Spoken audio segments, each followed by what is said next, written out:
So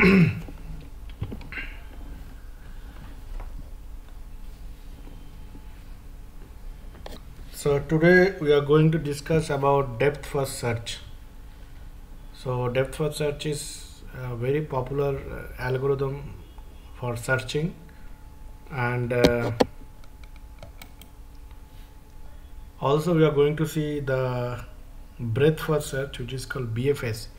So the short form of DFS is depth first search, and the other one is BFS, breadth first search.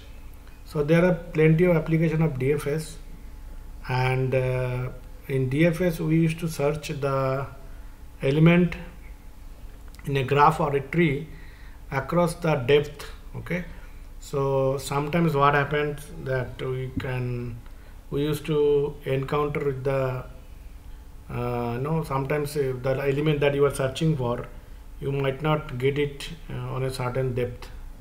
So in that case we used to limitize the depth. Okay, so that is called depth limited search.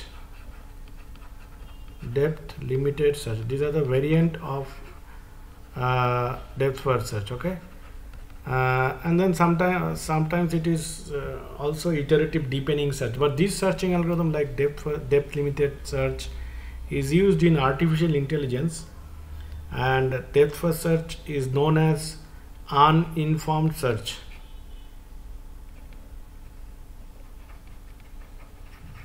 Uninformed search. So in AI we have two types of search. One is uninformed search, another one is informed search. Okay, informed search. So in depth first and breadth first, these both searching algorithms are uninformed search, and these applications are solely there in artificial intelligence. So the problem is that sometimes you might not get element that you are searching for on a certain level, so you have to move, let us say half of the tree you have come, still you are not getting the element. So that is one problem with the depth first search. So we used to limitize the depth, so that after a certain level if you are not getting the element, then you will stop the searching process. Sometimes it also happens that from both side of the both side you start searching. So this is like a forward movement, this is a backward, upward and downward movement. Here one depth first search you will run, and from this side you will run another depth first search. So this is called bidirectional search. So this bidirectional search is also an application of AI, but we are not going to discuss that. I'm just telling the variant of depth first search that are available and that are having maximum application in AI. Okay, so depth first search is an algorithm for traversing or searching tree or graph data structure. The algorithm starts at the root node and explores as far as possible along each branch before backtracking. So as far as possible means it is nothing but the length, that means the depth. Okay, it goes deeper to the node, it goes deeper to the tree or graph. That's why it is called depth first search. A version of depth first search was investigated in the year 19th century by French mathematician Charles Pereire as a strategy for solving maze. So maze problems we have as a part of the strategy of the solution, he started investigating this depth first search. What are the application? For application of depth first search, just now I mentioned that in relation to a specific domain such as searching for a solution in artificial intelligence, it is heavily used, and in artificial intelligence DFS is comes under uninformed search. Just now I mentioned uninformed search. Now you can ask me, sir, what is uninformed search, what is informed search? I am not going to discuss those things. Informed search is just the contrapart of uninformed search. Okay, so this is used in AI. This also used in AI. So maximum use of this informed search. Okay, so in uninformed search we have DFS, BFS, such kind of searching algorithms are there, and in informed search we have A star algorithm, AO star algorithm, these are all there. Okay, so anyway, these are not in our syllabus, we are not going to discuss that. In AI I could teach this thing. Okay, so in such cases only perform the depth first search only is performed to limited depth. So now just now I told you that problem with the depth first search also is that after certain limit, after certain depth, let's say depth equal to let's say depth equal to 3 or 2, you might not get the element. So in that case you have to limitize the depth. You cannot go infinite space, and you cannot search that. Okay, that will take maximum that will be an inefficient algorithm, and that will not be an efficient way of searching, right? That will go to exponential time. That can take exponential time. What you will do, you will just limit the search. So that will be called depth limited search. Okay, one typical does not use the data structure to keep track the set of all previously visited vertices. Now when search is performed to a limited depth, the time is still linear in terms of the number of expanded vertices and edges. Okay, but the space complexity of this variant of DFS is only proportional to the depth limit, and as a result it is much smaller than the space needed for searching to the same depth using breadth first search. So when this limit thing happened in depth first, that time it is said that a BFS would be a good option, because I am limitizing the depth. I am not going further of this limit. Let's say limit is nothing but h. Let's say h equal to 2 or 3 or something. After that I am not moving. So in that scenario maybe BFS will be a good option, because BFS is just the contra of DFS, just the opposite of DFS. In BFS what happens? It tries to explore the node which is there in the as a breadth first. This is called breadth first. So BFS just explore all adjacency vertex. So in this kind of situation where the limit is limited, searching limit is limited, that time you can also have BFS. But anyway, DFS also lends itself much better to heuristic method for choosing a likely looking branch. So once you have heuristic method, heuristic is another terminology that is needed in AI. Okay, meaning is that you can say that it is a informed search. Heuristic method is the informed search. That means, let's say at every node you will be having some information, 7, 8, 9, that will guide further searching in for further progress. So that is heuristic. We are not going to discuss heuristic here. Okay, so this is the situation we have now. When an appropriate depth limit is not known a priori, iterative deepening depth first search applies DFS. Another variant of depth first search is iterative deepening depth first search. The meaning is that after a certain level, let us say limit equal to 2, if limit equal to 2, the search element is not found, then you can increase the limit to 3, and you can search whether the element is available or not. Okay, so such kind of facilities are available on iterative deepening search. Okay, fine. Next, the artificial intelligence mode of analysis with a branching factor greater than 1. Iterative deepening increases the running time by only constant factor, so it takes a lot of time. Iterative deepening search, in case over the case in which the correct depth limit is known due to the geometric growth of the number of nodes per level. Okay, DFS may also be used to collect sample of graph nodes. However, the incomplete DFS and incomplete BFS is biased towards nodes of high degree. So if the nodes having high degree means, like, let's say there are a lot of connections. Okay, that is called high degree. Let's say this node is having a lot of connections, that is a high degree. In such cases, DFS and BFS both are biased. Okay, this is one piece of information that can be useful. Now let's write the algorithm for DFS. Algorithm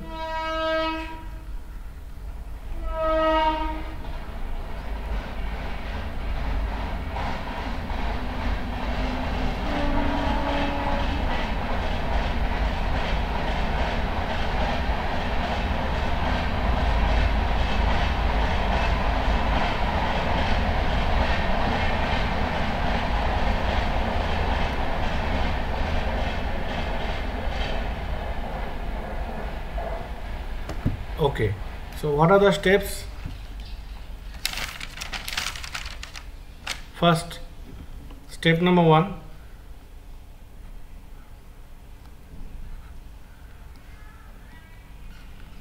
visit the adjacent vertices.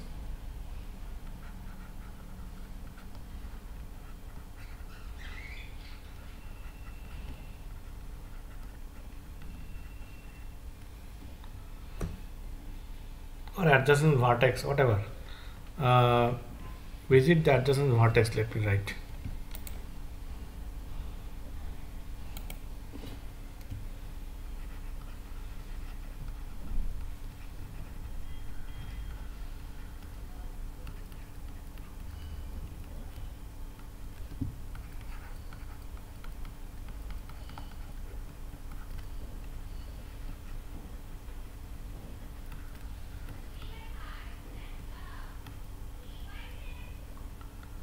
Mark it as visited, second point.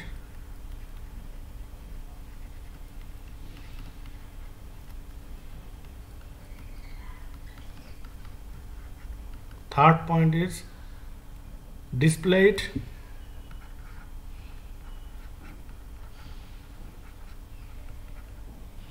Fourth point is push it into a stack.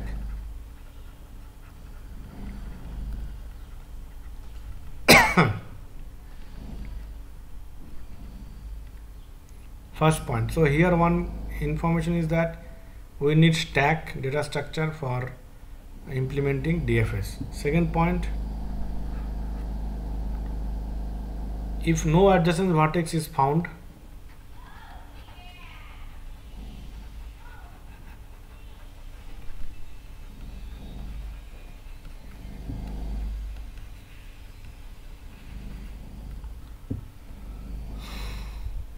pop up a vertex from the stack.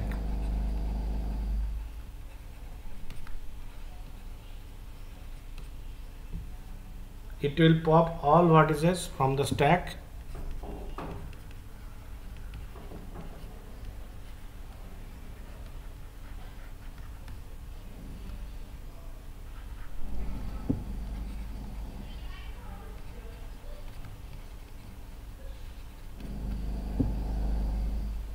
Which do not have adjacent vertices.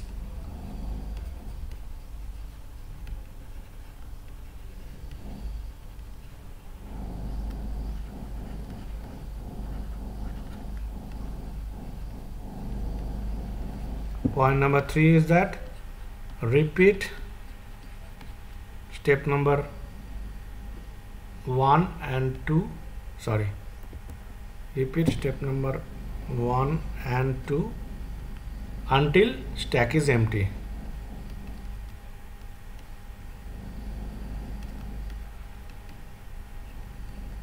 This is the situation we have. Okay, fine. Now we'll take one simple application, one simple graph, and then we'll apply the DFS algorithm. Okay, let's take a different color.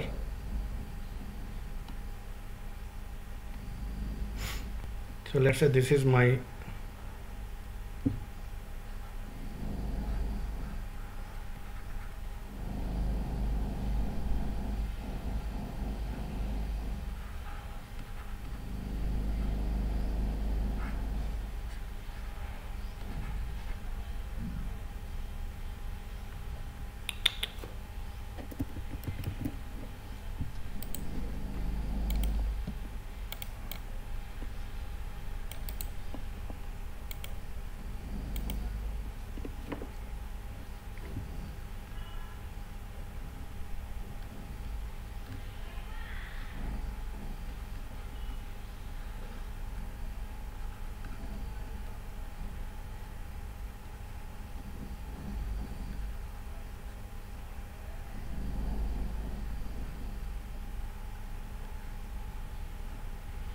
okay. So first what you do, you have to initialize the stack. Let's say this is my stack.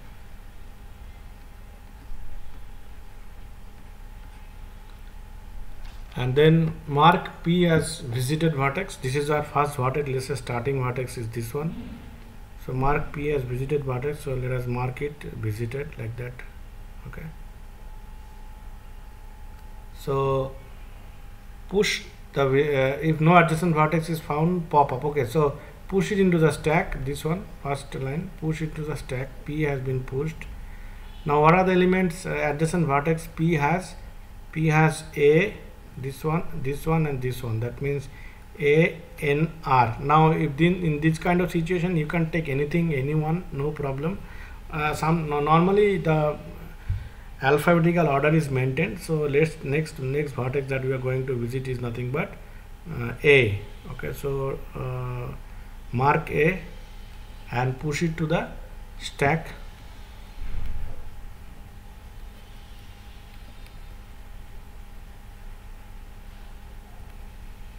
A, this is P. Okay, okay. Now after this, if we explore P, then we have A, N, R. So we are going by alphabetical order. So you visited R and you have pushed inside the stack. Now what adjacent vertex A has? A has adjacent vertex M. Okay, so let's visit M, mark it. Okay, I'm making it gray actually. The vertices which I am visiting, I'm making it gray. So not gray here, blue color. Okay, so M. So M has been visited. We will push it in the stack. So P, A, M. Okay. Now for M we have two options. Either it can go. It has two adjacent vertex R and N. So let's visit N first. So it will look like this: P, A, M, and then N. Okay, so it is the situation. Now N also you have visited. Now after N visited, N doesn't have any adjacent vertices which we haven't visited, right? So earlier P has adjacent vertex A we didn't visit, we visit A. Then after A has adjacent vertex M, we hadn't visited M, so we visited M. After that M has adjacent vertex N and R both, so we first visited N. After I visited N, then A has adjacent vertices P, A and M. All these three vertices have been visited, so we will pop out N until unless we get a vertex which has adjacent vertex. So if you visit pop and you display this, so the situation is that we have now P, A, M. Shall we pop M? No, we should not pop M because M is also having adjacent vertex R. So let's visit R. So let us push it over here. Now after this, let's say this is 1, this is stack 2 situation, this is stack 3 situation, stack 4, and this is stack 5 situation. Now after R, all vertices have been visited, so we'll pop R, we'll pop M, adjacent vertex or M all has been visited, we'll pop A, we'll pop P. So these are the vertices that we will be displaying. Okay, so this is just the DFS, depth first search, how the algorithm will run. This is how the output is. Okay,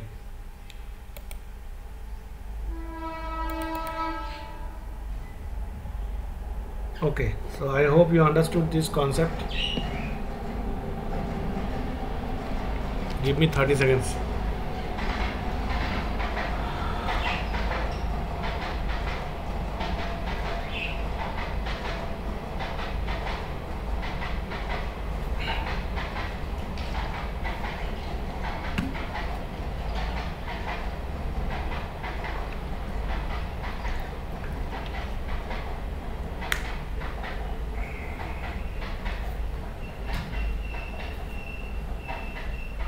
Okay.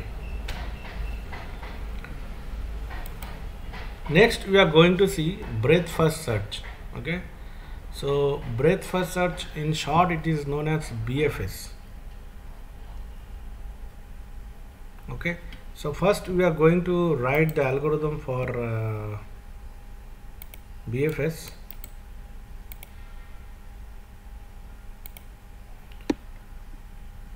So what is BFS? Very simple. In case of depth first search, we have gone deeper to the tree or to the graph. In case of breadth first search, we will go breadth wise. That means we will just see the adjacent vertex. So if I am the person, I will first check my two hands, right hands and left hands, who are the members who are lending hand to me, right hands as well as left hand. Okay, that is what breadth first search. I won't go deeper, rather I will expand around myself, my neighbors. Okay, I won't go deeper. Who is there in the neighbor, I will explore them. That is the breadth first. So I will see the breadth of the node. So it's like if you open your both hands, so who are the members going to support you on these both hands, that will be the nodes that you are going to exploit. Okay, so that is what breadth first is, breadth first search is. So how this algorithm works, let me write. Visit the adjacent vertex, point number 1.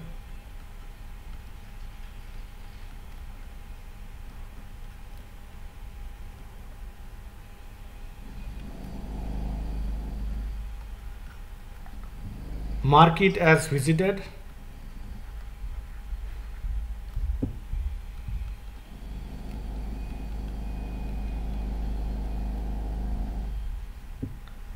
Display it.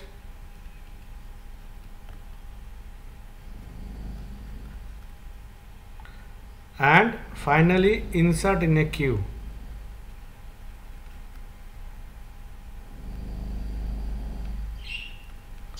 Here the data structure is different. Here it is queue. Earlier in the BFS it was stack. Earlier in the DFS it was stack, not BFS, DFS it was stack. If no adjacent vertex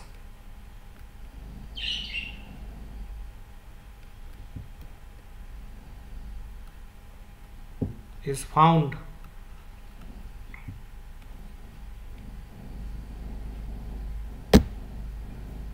remove the first vertex from the queue.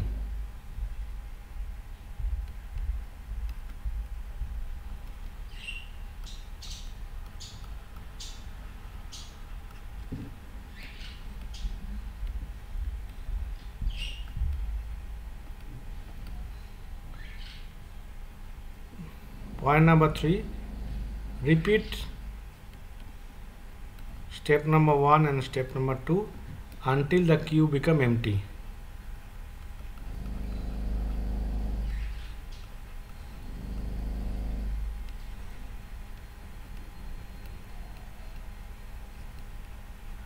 Okay, this is the situation we have. Now let's take one example and solve it.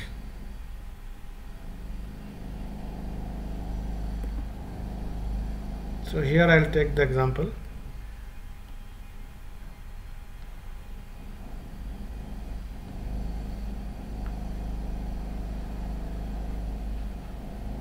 P Q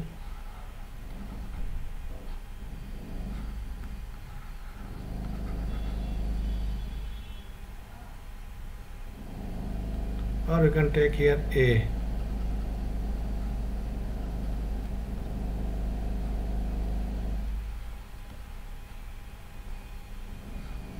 Okay, now this is your queue. So first we are visiting P. Let's say we are starting from P, so insert it. So which are the elements are there that are adjacent to Q are nothing but A, N, R.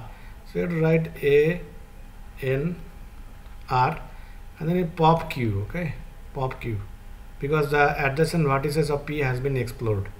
Now come to A. Anyone you can take. Same here. Anyone, any vertex, adjacent vertex of you can start with. Adjacent vertex of P you can start with. But we normally follow alphabetical order. Okay. So here A. Now who are the adjacent vertex of A? M. So A adjacent vertex is M. So here you have A, N, R, and then M, and a pop A. Okay, so you have come over here M. Now M has two adjacent vertex, N and R. Both have already been visited. Okay, both have already been visited. So no, so you have to pop N, you have to pop R, and you have to pop M. This is what the BFS algorithm is. Okay, now let us see the time complexity, time taken by DFS and BFS. So the time and space analysis of DFS differs according to its application area. That in theoretical computer science, DFS is typically used to traverse an entire graph and takes time of O, V plus E. That means summation of V plus E. Okay, same thing for BFS also. It is nothing but E plus V or V plus V, whatever. This is the time complexity for BFS. So both are similar because here all the vertices and all the edges has to be visible.